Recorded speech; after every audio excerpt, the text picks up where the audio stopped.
The Springfield Armory SA35. 2 years ago, I wanted this gun really bad. I had looked everywhere. I was on everybody's wait list. I was calling my distributors and nowhere. This thing was not around at all. And then we saw reviews from all the basic YouTubers out there, and they all had hiccups. Some said it was great, some said it wasn't. And then the guns just kind of stopped being shipped. You couldn't find one at your local gun shop. Well, 2 years ago, today, we have one. This is a Springfield Armory SA35, a high power clone. Let's go range and shoot it.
The SA35, little backstory on this pistol. In '96, I was working at a corporate job, living in Hawaii. I was miserable, I hated it. Loved Hawaii, but the job, I was getting paid peanuts and I was literally broke all the time. So I finally quit that job, moved back home to Utah, and I needed a job.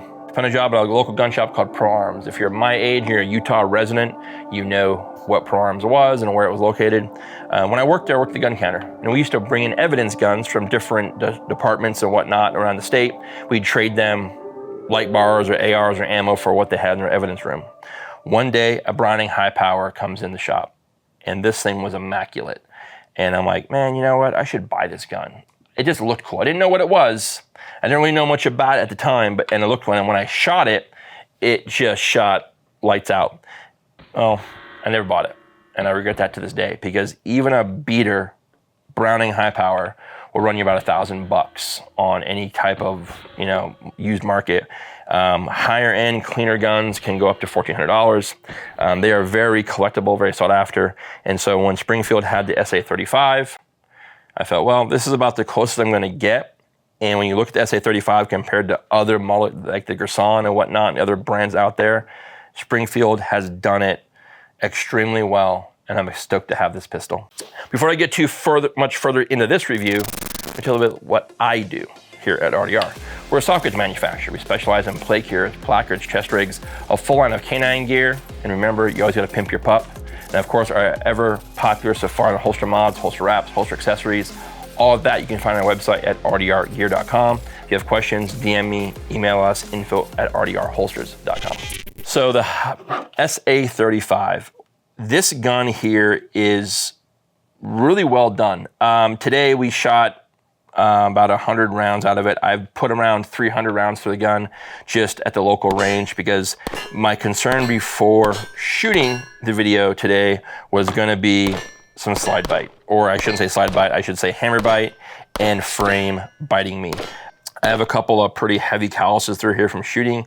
I have one right here that can get split open pretty easily. My only gripe on this pistol, well, I should say two, is that right on the back side corner here, these two corners are super sharp.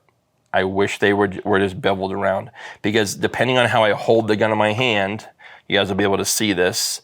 If I go super high on right now, I can already feel these two cutting into me, and the hammer is barely touching me, but these two corners right here are where this frame is a little sharp.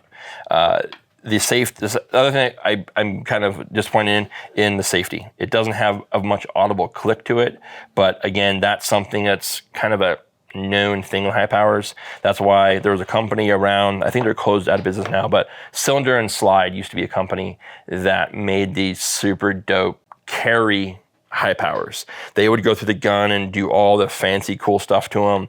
Safeties, hammers, sights, the works. They did a lot of cool stuff.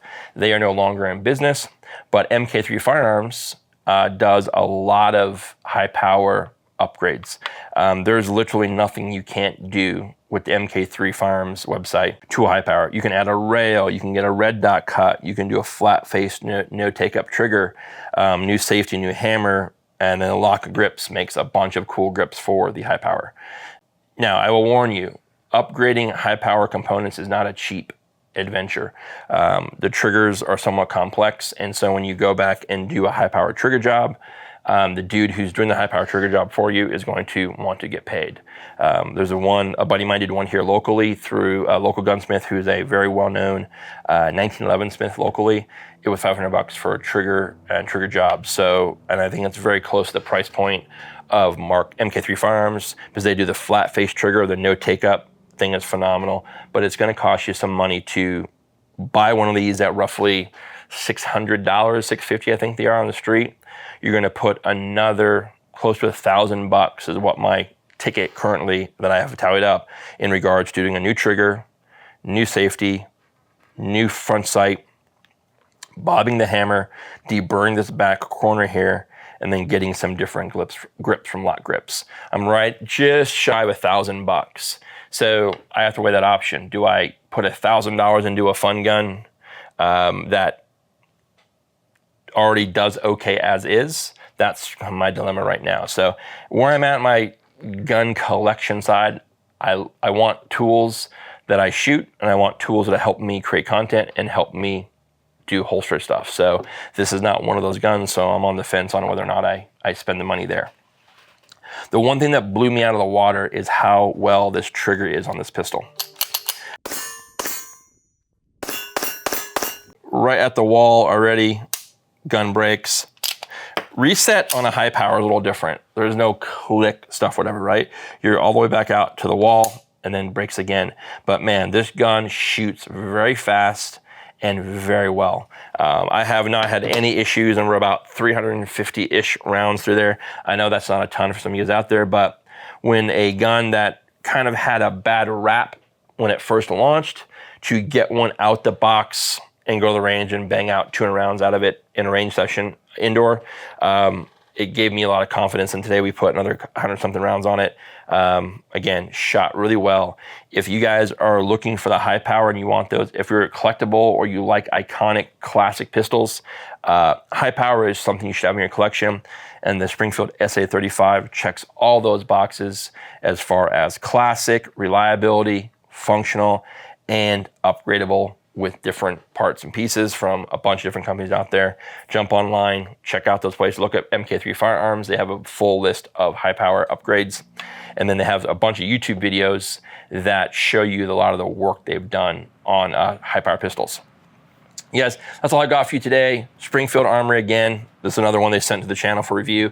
Thank you very much for supporting us. We appreciate that more than you know. The SA35, as I mentioned, a classic.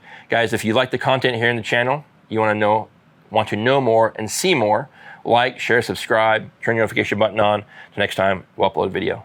Be well, take care.